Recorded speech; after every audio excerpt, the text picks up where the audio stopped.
অধ্যায় ১। চেনা মাটির গন্ধ। শহরের শেষ সীমানা পেরিয়ে ট্রেনটা যখন ইছামতি নদীর ওপরের ব্রিজটা পার হচ্ছিল, তখন জানালার পাশে বসা ইশতিয়াকের মনে হলো তার বুকের ভেতরের একটা ভারী পাথর হঠাৎ করেই নেমে গেল। গত ৫টা বছর ইট পাথরের খাঁচায় ল্যাপটপের স্ক্রিনে দিন-রাত এক করে কাজ করতে করতে সে হাঁপিয়ে উঠেছিল। আজ সে সব ছেড়ে ছুড়ে নিজের গ্রামে ফিরে আসছে। ছোট্ট স্টেশনটায় যখন ট্রেনটা থামল, তখন বিকেল গড়িয়ে সন্ধে নামি নামি করছে।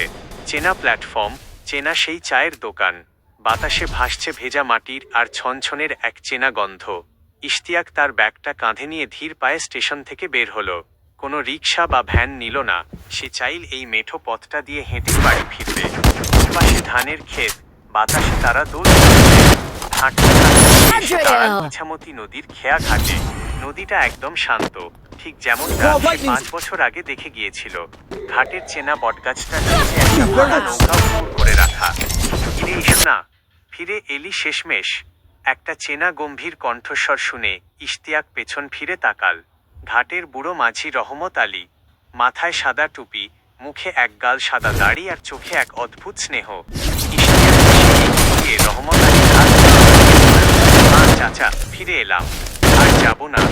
শহরের বড় চাকরি, বড় দালান কোঠা সব ছেড়ে দিলি? রহমত আলী অবাক হয়ে জিজ্ঞেস করল। ইশতিয়াক নদীর শান্ত জলের দিকে তাকিয়ে একটা দীর্ঘশ্বাস ফেলে বলল, ওখানে আলো আছে চাচা, কিন্তু শান্তি নেই।